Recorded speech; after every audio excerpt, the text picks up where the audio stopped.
wabarakatuh. Perkenalkan, nama saya Nurul Aiji Ilham.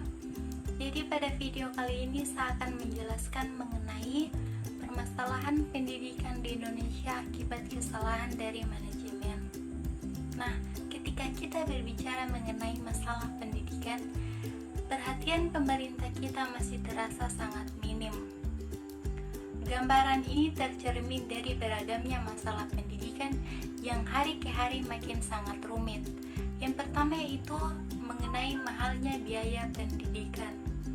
Nah, walaupun di beberapa daerah sudah ada bantuan pendidikan, bahkan sampai membebaskan biaya pendidikan, tetapi program tersebut belum dapat dirasakan oleh seluruh warga negara Indonesia, sehingga banyak anak atau calon siswa yang kurang beruntung tidak dapat menikmati pendidikan. Nah, masalah ini hanya dapat diselesaikan dengan memberikan anggaran lebih dalam bidang pendidikan, sehingga biaya pendidikan bisa murah atau bahkan gratis. Kemudian permasalahan yang kedua yaitu rendahnya pemerataan pendidikan. Mungkin bagi saya yang hidup di kota besar masih bisa merasakan begitu banyaknya fasilitas pendidikan dan tenaga pengajar. Tetapi bagi warga lain yang hidup jauh dari pusat kemajuan, seperti kita ambil contoh di pedalaman Papua, masih sedikit fasilitas dan tenaga pengajar, sehingga pemerataan pendidikan tidak bisa maksimal. Untuk mengatasi masalah ini adalah sama dengan poin pertama, yaitu menambah anggaran di bidang pendidikan sehingga dapat membangun fasilitas pendidikan yang mengirimkan guru ke daerah yang masih sedikit atau bahkan belum terjangkau fasilitas pendidikan.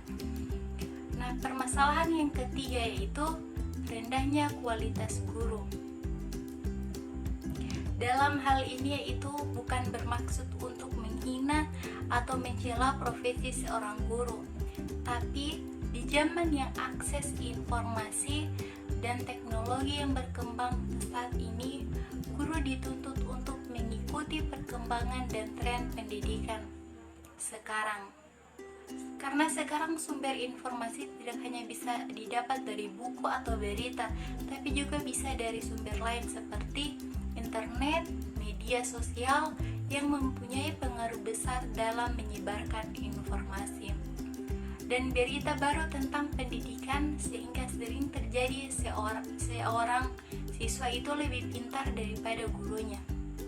Tentunya hal ini dapat diselesaikan dengan memberikan pengenalan pelatihan untuk dapat menggunakan media informasi dan teknologi yang sedang berkembang sekarang. Nah, di dalam meningkatkan kemampuan, kepemimpinan guru, kepala sekolah, dan pengelola sekolah lembaga tersebut melakukan pendampingan, yaitu guna mewujudkan manajemen sekolah yang baik. Proses yang dilakukan berupa konsultasi, lokaria, dan pelatihan yaitu ditujukan kepada guru, staf, dan pimpinan sekolah. Pihak manajemen sekolah juga diharapkan mampu membawa sekolah yang dipimpinnya untuk berkembang dan meraih prestasi yang bisa diharapkan.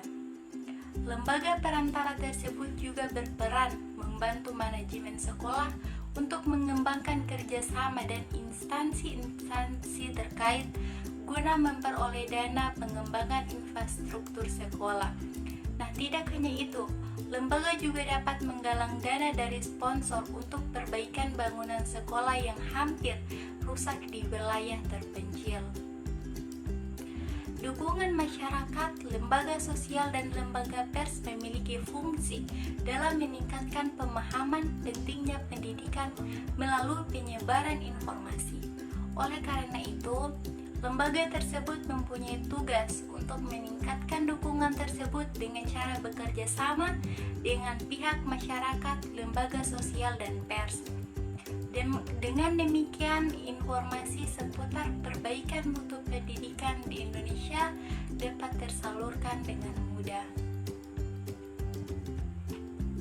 Nah, harapan saya di dalam hal pendidikan Indonesia ini, semoga pendidikan di Indonesia lebih baik lagi dan pemerintah lebih perhatian terhadap rakyat-rakyat kecil yang tidak bisa mengenyam pendidikan yang layak.